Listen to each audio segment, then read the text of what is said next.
In theater, that's what really attracted me to being a dramaturg, was that every day is a little different. Every day you learn something you didn't know before. Every 6 months you become a little bit of an expert on something totally new based on what you're working on. And it made it really appealing to jump into doing something pretty similar in podcasting. Hello and welcome to People in Podcasting. This is a show about the people who make podcasts happen at every stage of the journey and every step of their career. Each week, we're speaking to someone in the field of podcasting or digital content and go behind their CV to explore where they've come from, how it made them the person they are today, and where they're going. Hopefully, we'll all come away having learned something new. Why? Because this is an amazing industry full of incredible people from all walks of life. Podcasting is new. It's fresh. It's not been institutionalized. Employers aren't looking for a podcasting degree or 15 years of podcast experience. It's a world where if you've got the skills, you can make it happen. It's exciting, democratic, and hopefully inclusive. And that's what we're here to celebrate. People in podcasting. As always, let's introduce our panel for this week's episode. We've pulled together a group of people at different stages in their careers and different specialties. And each week, we'll be bringing in a guest to hear their stories, get their advice, and maybe offer a little of our own. Joining us today is... Hello, I'm Sam Dattapaulin. I'm an executive producer here at Lower Street, and I have been in broadcasting for 15 or 16 years now across TV, radio, podcasting, and a little bit of work on stage along the way. But not that much. And I'm Daria Lawson. I'm a junior producer here at Lower Street, and I have a background in journalism and radio.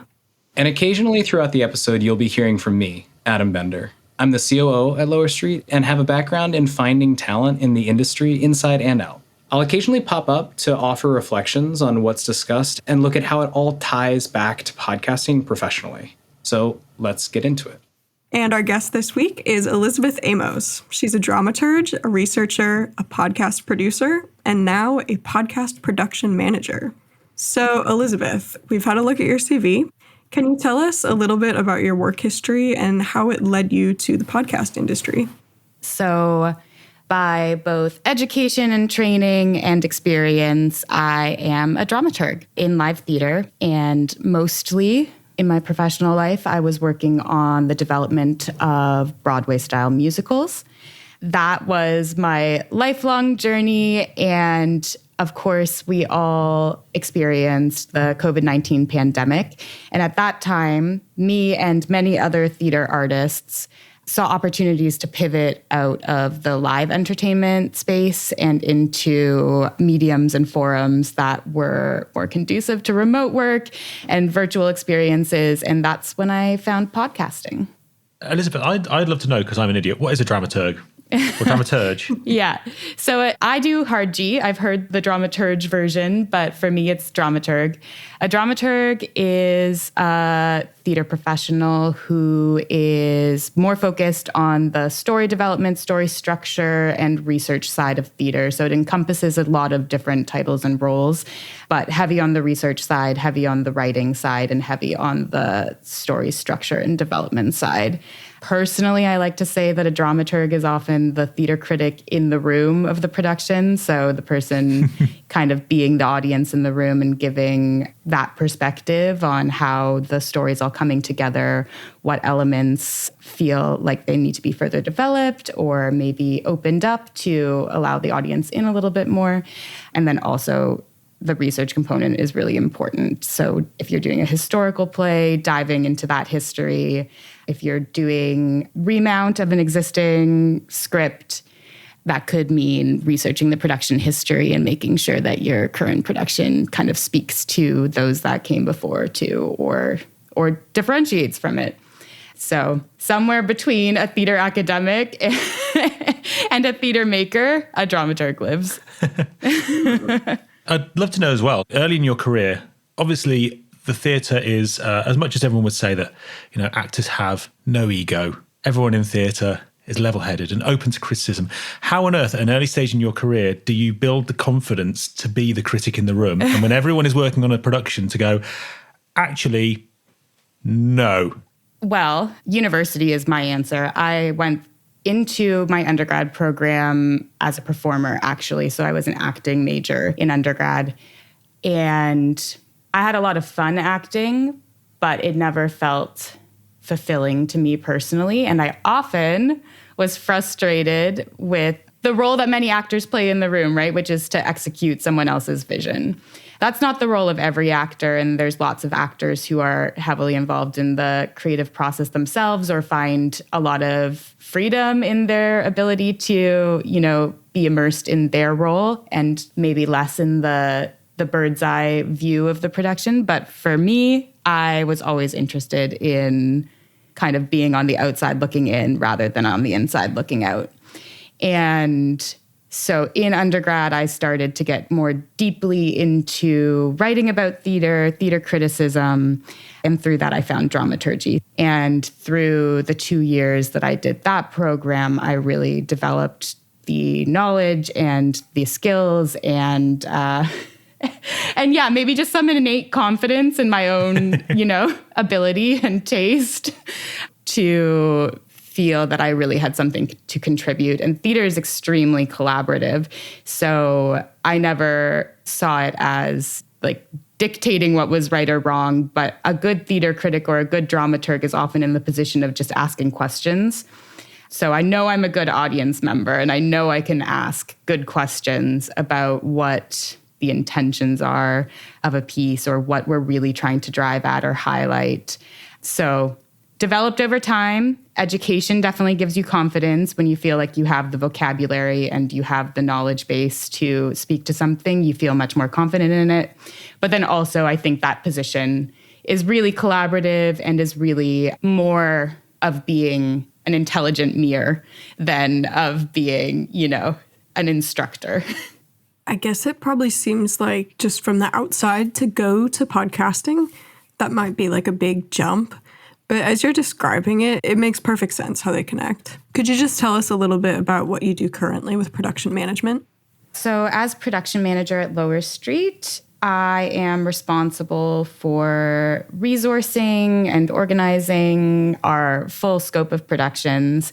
And I also am very involved in the process of how we produce podcasts. So figuring out what works for both our producers and our clients in terms of how all the pieces that go into making a podcast come together and what that journey kind of feels like from both the producer side and the client side. In theater terms, maybe I'm the stage manager.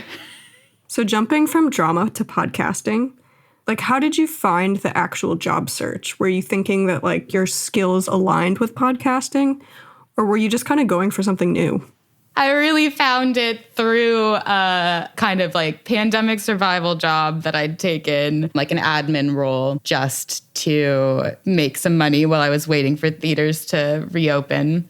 And that is where I met Adam Bender, who is our COO at Lower Street. And when he joined Lower Street, he had me in mind, and it felt like a really natural jump over here, first as a producer at Lower Street.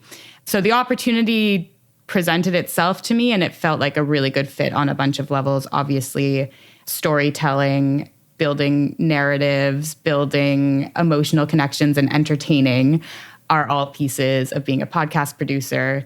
And also that variety in what you get to do every day and what you get to learn about. In theater, that's what really attracted me to being a dramaturg, was that every day is a little different. Every day you learn something you didn't know before.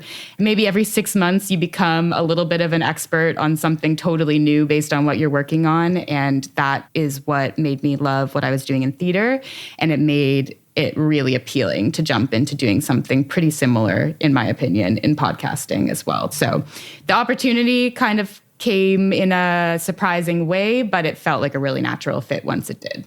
I love what you were talking about, learning something new every 6 months there, Elizabeth. You and I have had the pleasure of working together before on a couple of projects. Yeah. I remember there was some frantic Googling of what kind of mushrooms grow in New England for for a murder mystery project that never quite made it to fruition. Yeah, but that's my favorite part. I like getting deep into the weird details and really building, whether it's a fictional story or whether it's not, I like building worlds that feel complete and that have those details that you can cling to, because often that's what's memorable.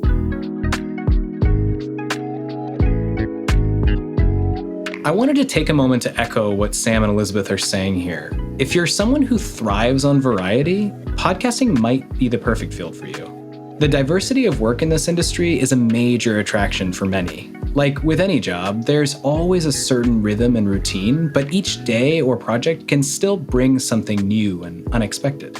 At Lower Street, for example, we produce podcasts on a wide array of topics, from business and finance to technology and psychology. But then we also have shows on niche areas like egg agriculture. The unpredictability keeps the work exciting and engaging, and on top of that, it's also a great way to continuously challenge your creativity. You never know what project will come through the door next, and that's the beauty of podcasting. It's a dynamic and ever-evolving space that allows you to grow alongside it. Let's get back to Elizabeth.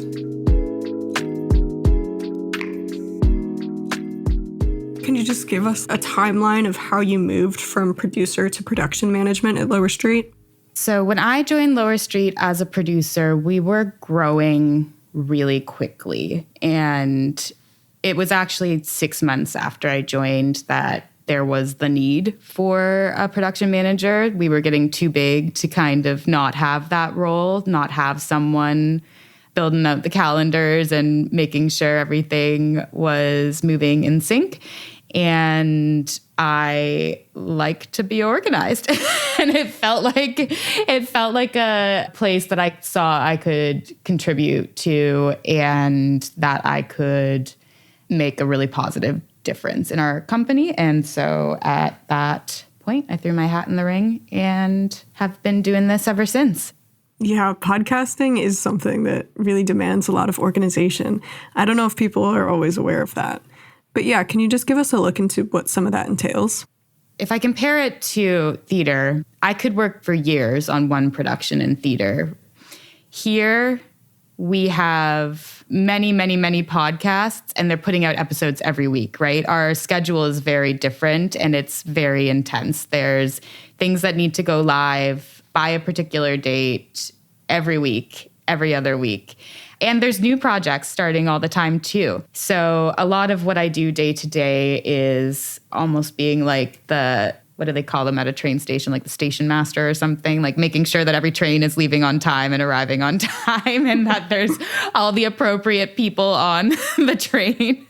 But I also am involved on the relationship side with the clients, getting things handed over to the production team, making sure that the projects are getting off on the right foot and that everyone's on the same page and that we have a really strong plan, both schedule-wise and also creatively, to carry through to the successful completion of the launch phase and getting into live production or, continuous production, active production, meeting all the goals of our clients and also making sure that everyone on our team feels really proud and on top of what we're putting out.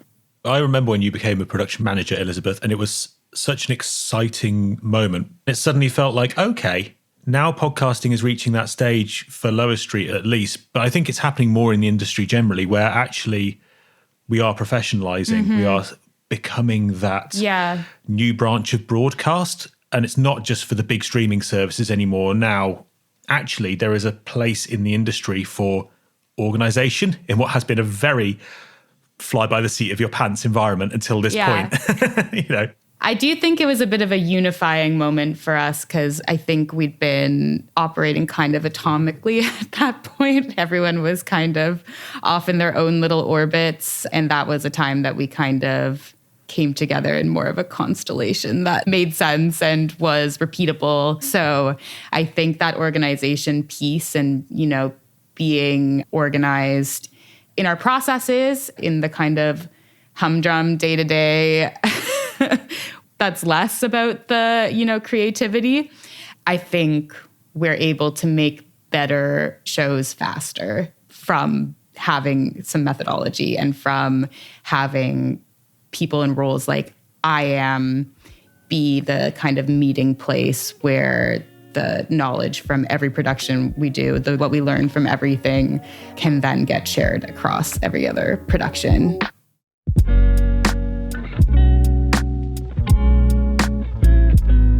A unifying moment is a great way of putting it. When Elizabeth transitioned into production management, we moved from feeling like a bunch of freelancers doing siloed work to becoming a unified, efficient team.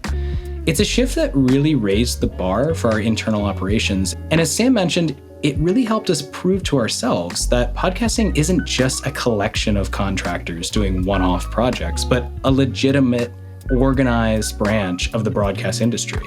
Like we say in our intro, podcasting is still a new field, and many new companies, including ours, are building their organizational frameworks as they grow.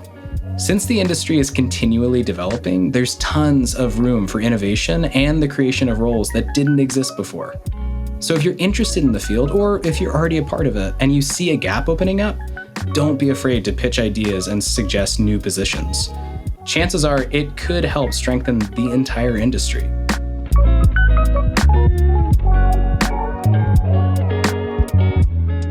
Coming from the theatre world and coming into podcasting now, has anything particularly surprised you, pleasantly or unpleasantly, about the way that podcasting works? And that could either be as a producer or actually as a production manager. I think for me, theater is such a communal experience. It's live and you're in a room with real people and a bunch of them at the same time. And it's typically a group of people performing for a group of people. And you get their reactions in real time. But they are also, like, your audience in theater is aware of the presence of the other audience members. And so it's a very communal experience, and how people react is like individual, but also part of a collective. Podcasting, that dynamic is so different. There's a lot that I think is the same across storytelling mediums, and a lot that I think is particularly the same about how you compose a podcast and how you compose a play. But that relationship with the audience is completely different in podcasting, because your audience might be just as big. It might be bigger than a theater audience, but it's a much more intimate experience. And the reaction time is not in real time. You don't get that instant feedback from your audience as a podcaster, and they don't get the instant reaction of other people. And that difference in relationship, I think, has been really fun to experience. It's also very different to think about one person at a time rather than thinking about the kind of mass. What's the weirdest thing that's happened to you since you started in podcasting? What's the strangest situation you found yourself in?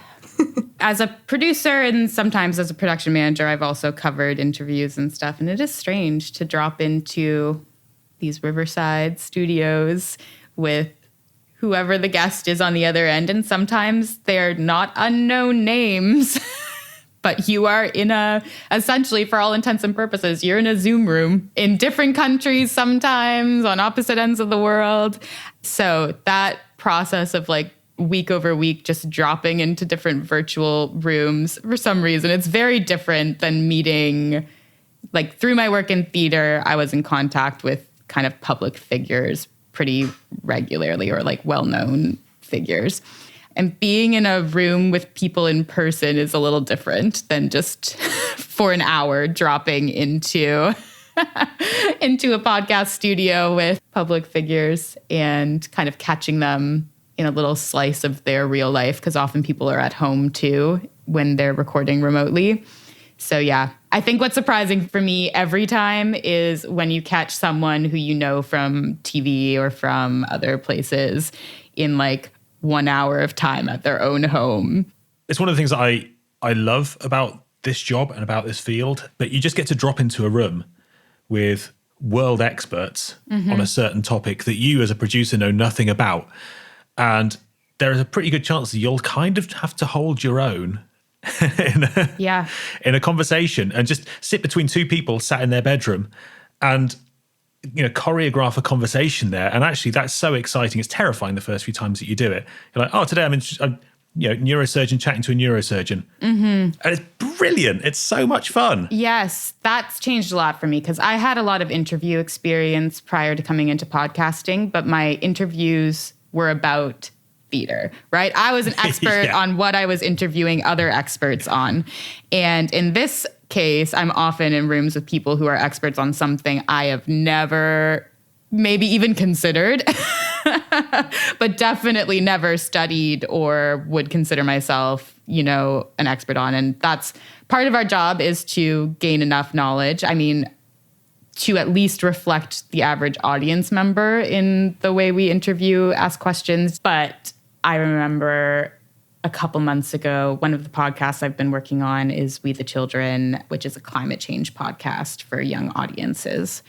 And there have been some incredible climate scientists, biologists, natural earth science experts on that podcast. And one of the first interviews we did for that, I was, virtually dropped into a room with a scientist who was in Alaska studying polar bears. And she was, in one of the little research stations they have up there. Yeah.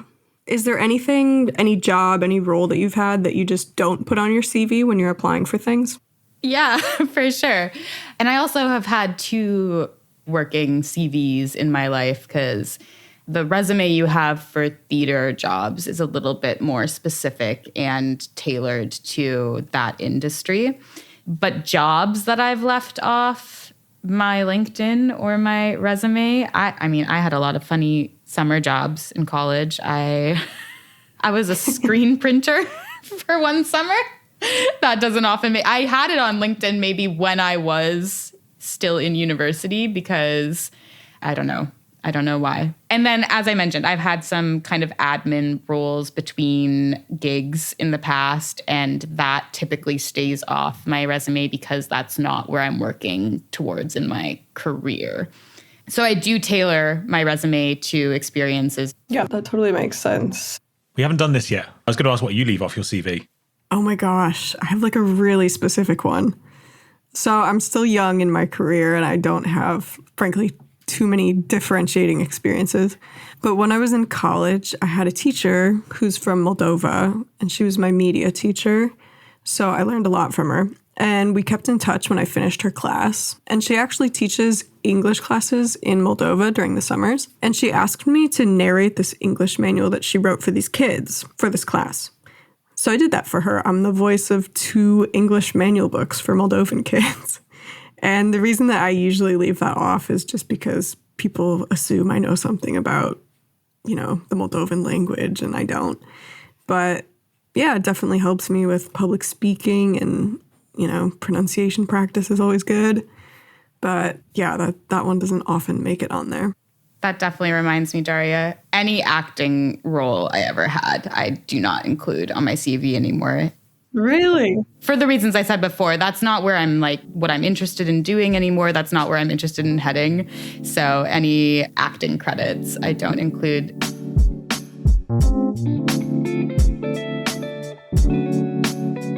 Since this is a show about CV advice, I wanted to stop and drop some actual practical insight when applying for roles in the podcast industry. Tailoring your resume for a specific role is actually a great idea, especially if you're coming from a different industry. Like we said, you don't need a background in media or broadcasting to break into podcasting, but if you're coming from another field, it's even more crucial to adjust your resume accordingly. Changing your application for each role might seem like a huge hassle, I get it, but small tweaks can make a big difference. For example, as Elizabeth mentioned, some roles are great for developing soft skills, but including roles that aren't relevant to the position you're applying for really just clutter up your resume and take up valuable space. Keep it concise and focus on what relates directly to the position. When Elizabeth transitioned from theater, she highlighted her storyboarding, writing, and creative skills to demonstrate her suitability for podcasting. To simplify this process, create a master CV that you can easily tweak for each application. And before submitting, review and revise your skills so that your CV really emphasizes those most relevant to the role that you're targeting.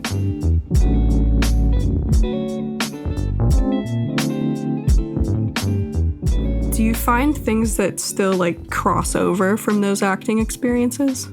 Having done something and being able to do something makes you so much better at helping other people do that thing, right? So I feel like I can really be an effective coach for performance because I had experience on the other side. I feel like it's the same musically. I consider myself to have a really good ear musically as well. So you can think of endless ways that can be applied to the audio medium that we work in. But I think I have a really good sense of timing and musicality and the emotional piece of music as well. So having done those things is super useful. And what would your advice be, Elizabeth, for people who actually your experience is not as tangential as it might seem because there is a lot of experience that crosses over. What would your advice be for people looking to break into podcasting or looking to professionalize their podcast experience? Well, I'd say have a strong point of view, be thorough with your research, be interested and curious, and that usually shines through. So I think it's still at a stage in this industry where aptitude is more important than experience in terms of breaking in and getting opportunities. And so I think for people who are interested and can show that interest and also have a really good understanding of what makes a good story and what people are interested in hearing, there is opportunity.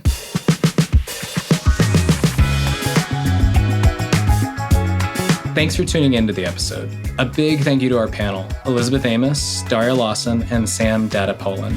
I'm Adam Bender, and if you'd like to join us on People in Podcasting, just email sam@lowerstreet.co. That's just co. Let us know if you want to be a part of the show. Or if you want to stay updated on the industry without stepping up to the mic, subscribe on your favorite app so you don't miss out. People in Podcasting is a Lower Street production. We're creating this to serve the industry and celebrate the people who make it what it is. We specialize in making podcasts for brands. If you want to learn more about us or our services, get in touch, and we'll see you next time.